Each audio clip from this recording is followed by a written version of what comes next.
Assalamualaikum warahmatullahi wabarakatuh. Selamat berjumpa lagi dengan channel Guru Cakap, channel yang berbagi informasi tentang dunia geografi, khususnya di SMA. Sobat semuanya, siswa-siswa semuanya, bagaimana kabarnya? Semoga selalu dalam keadaan sehat walafiat dan selalu bersemangat tentunya ya. Kali ini kita akan membahas tentang jenis-jenis tanah di Pulau Sulawesi.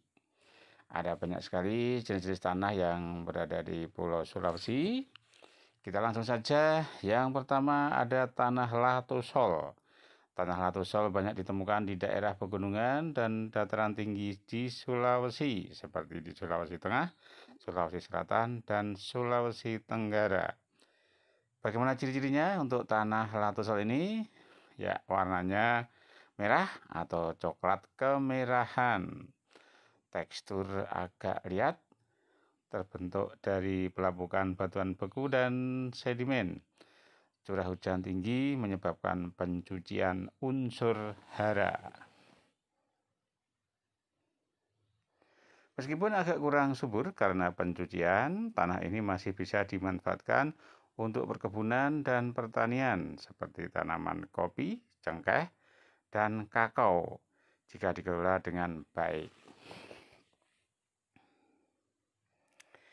Yang kedua, tanah potsolik merah kuning. Tanah ini tersebar luas di bagian timur Sulawesi dan di daerah yang beriklim lembab dengan curah hujan tinggi. Adapun ciri-cirinya, warnanya merah kekuningan, teksturnya liat dan masam. Kandungan hara rendah karena intensitas pencucian tinggi.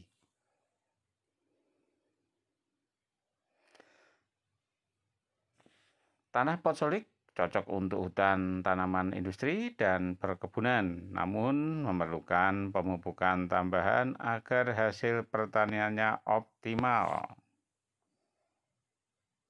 3. Tanah aluvial.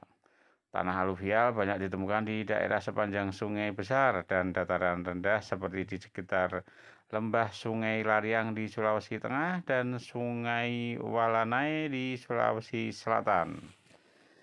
Ciri-cirinya berasal dari endapan lumpur atau pasir yang di bawah air. Masih muda dan terus berkembang, umumnya subur dan cocok untuk pertanian. Tanah aluvial sering dimanfaatkan untuk tanaman pangan seperti padi dan sayuran, serta menjadi daerah persawahan utama. Yang keempat, tanah Mediteran. Tanah ini banyak terdapat di daerah pegunungan kapur atau perbukitan berkapur seperti di Sulawesi Selatan.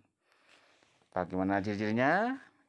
Inilah cirinya ya, warna coklat kemerahan, mengandung batu kapur, memiliki drainase baik tapi cenderung kering. Tanah Mediteran cocok untuk tanaman keras seperti jati, jeruk, dan tanaman palawija jika dikelola dengan irigasi yang baik. 5. Tanah organosol atau tanah gambut. Jenis tanah ini tidak terlalu luas di Sulawesi, tetapi dapat ditemukan di daerah rawa atau pesisir seperti di sebagian wilayah Sulawesi Barat. Ciri-cirinya berwarna hitam gelap, mengandung banyak bahan organik dari sisa tumbuhan, bersifat asam dan jenuh air.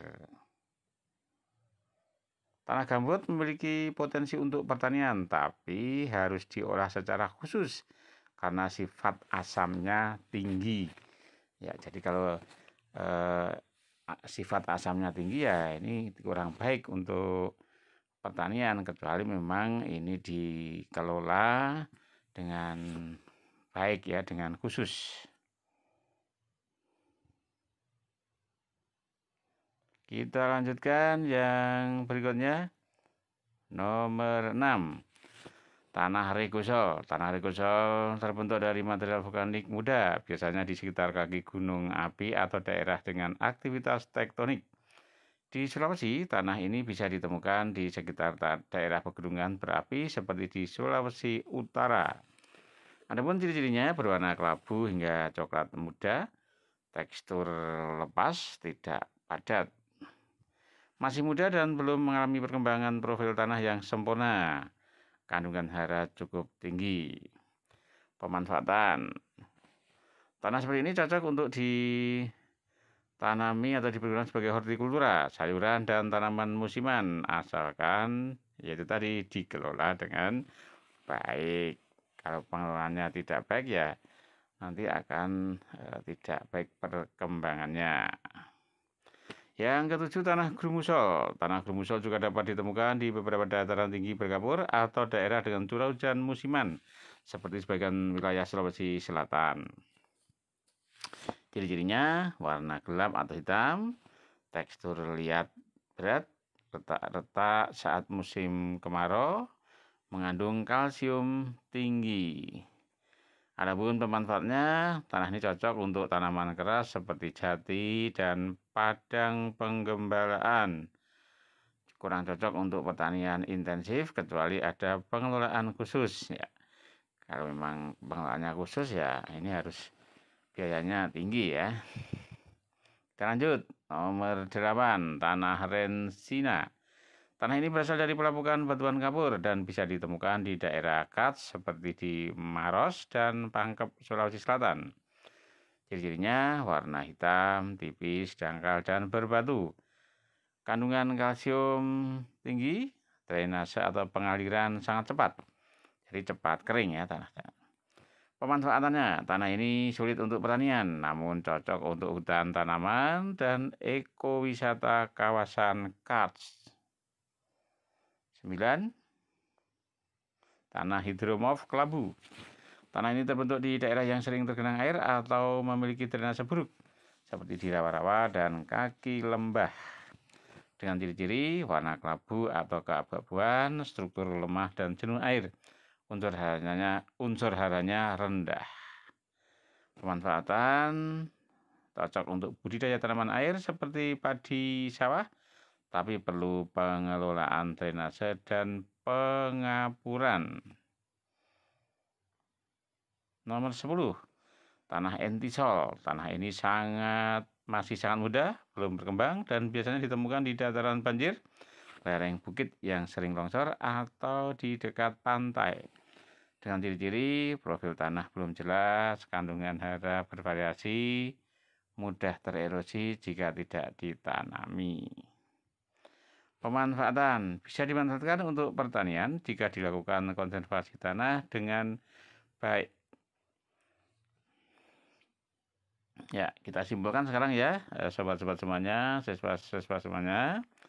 Jadi jenis tanah di Pulau Sulawesi sangat beragam, bukan hanya 5 saja. Yang utama adalah, ada 5 yang utama ya, yaitu latosol, potsolik, aluvial, mediteran, dan organosol atau gambut. Namun selain itu ada juga jenis tanah yang lain yaitu regosol, grumusol, rensina, hidromorf, entisol. Keragaman jenis tanah ini mencerminkan kompleksitas wilayah Sulawesi yang memiliki pegunungan, karst, dataran rendah hingga rawa dan pesisir.